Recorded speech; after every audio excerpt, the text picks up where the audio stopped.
Kaikaluru BJP MLA Kamineni Srinivasarao గతంలో జగన్ సీఎంగా ఉన్న సమయంలో సినిమా సెలబ్రిటీలు ఆయన ఇంటికి వెళ్లిన సమయంలో అవమానించిన విషయాన్ని ప్రస్తావించారు. ఆ సమయంలో జగన్ సినిమా సెలబ్రిటీలను కలిసేందుకు ఇష్టపడలేదని సినిమాటోగ్రఫీ మంత్రితో మాట్లాడమని చెప్పినట్లు చెప్పుకొచ్చారు. అప్పుడు చిరంజీవి కలుగచేసుకుని గట్టిగా మాట్లాడటంతో జగన్ వచ్చి సినిమా వాళ్లను కలిసినట్లు చెప్పారు.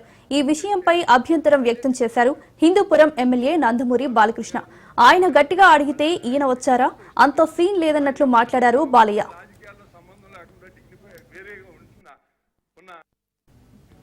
అంతేకాదు ఇటీవల ఈ ప్రభుత్వంలో కూడా ఫిల్మ్ డెవలప్మెంట్ కార్పొరేషన్ మీటింగ్ నిమిత్తం చర్చకు ఇండస్ట్రీ వాళ్లను ఆహ్వానించినప్పుడు తన పేరును 9వ స్థానంలో పెట్టి అవమానించినట్లు బాలయ్య చెప్పారు. ఆ విషయాన్ని వెంటనే సినిమాటోగ్రఫీ మంత్రి కందుల దుర్గేష్ కు చేసి వివరించినట్లు వెల్లడించారు.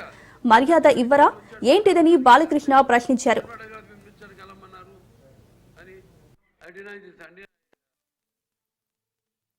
తాను జగన్మోహన్ రెడ్డి గారి ఒక ఎగోకి ఆయన విధానం ఒకసారి చెప్తే మీకు అర్థం అవుతుంది. ఆయన మెంటాలిటీ ఎంత సాడిస్టిక్ మెంటాలిటీ ఒకసారి అర్థం అవుతుంది. చిరంజీవి గారు సురేఖ్ గారిని ఒకసారి రమ్మంటే కారు పోర్టుకోలోకి వెళ్ళి భార్యాభర్తలు వచ్చి ఇన్వైట్ చేసి లోన తీసుకెళ్లారు. తర్వాత సినిమా వాళ్ళ డిస్కస్ చేయాలంటే వాళ్ళే లిస్ట్ పంపారు. ఆ లిస్టులో బాలకృష్ణ గారు వీళ్ళెవరు లేరు. ఆయనకి కలుస్తూ ఇష్టం లేదు. ఆయన ఎవరిని కలవకుండా రాజకీయాల్లో సంబంధం లేకుండా డిగ్నిఫై వేరేగా ఉన్న ప్రభాస్ గారిని అలాగే మహేష్ బాబుని రాజమౌళి గారిని రమ్మన్నారు. ఫస్ట్ షాక్ గేట్ దగ్గర కారు ఆపేశారు. అందరూ దిగి రమ్మన్నారన్నారు. లోన సెకండ్ షాక్ ఇంత పెద్దాన్ని పిలిచి ముందు పోసాని మురళీకృష్ణ ఎట్టంటే కూర్చోబెట్టి అనుకున్నారు. మూడో షాక్ సీఎం గారు మిమ్మల్ని కలవట్లేదు, సినిమాటోగ్రఫీ మంత్రి వచ్చి మీకు చెప్తారన్నారు. అప్పుడు చిరంజీవి గారు కొంచెం గట్టిగానే ఏంటి మీరు పిలిస్తే మేము వీళ్ళందరినీ తీసుకొస్తే ఆయన రానంటారంటే వచ్చారు. వస్తే ఆయన మంచిగా పెద్దగా ఆయన ఒక రిక్వెస్ట్ చేస్తే, ఒక నిమిషం మీరు తండ్రి లాంటి వాళ్ళు సినిమా ఇండస్ట్రీని జాగ్రత్తగా చూసుకోవాలి, అది బయటికి రిలీజ్ చేస్తే ఎంత అవమానం చేశారని. ఇంతకన్నా సాడిస్ట్ మెంటాలిటీకి ఇంకేం ఎగ్జాంపుల్ కావాలి? వాళ్ళని అవమానం చేయాలా?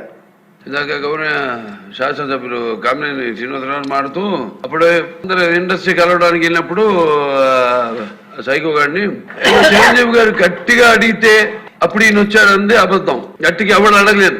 అక్కడ మీరు అన్నారు ఇందాక ఏదో గట్టిగా అడిగితే ఈయన వచ్చాడు మళ్ళీ కలవడానికి, లేకపోతే ఏదో సినిమాటోగ్రఫీ మినిస్టర్ కలవమన్నారు అని అడిగిన అన్ని ఇంటాను ఓకే, అవమానించడం ఆయన ఓకే. ఏదో ఆయన పెద్ద గట్టిగా చెప్తే ఆయన దిగి వచ్చాడంట కలవడానికి, లేకపోతే సినిమాటోగ్రఫీ మినిస్టర్ కలవమన్నారంట. మనం కూడా నాకు ఇన్విటేషన్ వచ్చింది ఇక్కడ ఫిల్మ్ డెవలప్మెంట్ ఒక లిస్ట్ తయారు చేయమని. నాది 9వ పేరు వేశారు. అది ఎవరో ఈయన నేను అడిగాను కూడా, దుర్గేష్ గారిని కూడా అడిగాను, గౌరవ సినిమాటోగ్రఫీ మంత్రి పేరు కూడా అడిగాను.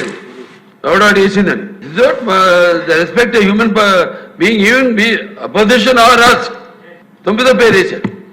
ఇది అదేదో గట్టిగా ఎవడు అడిగాడు, గట్టిగా అడిగితే పంపించారు లోపలికి, వచ్చి అడిగాడు కలవడానికి. Sorry, I want to clarify this. No, very good sir. తాను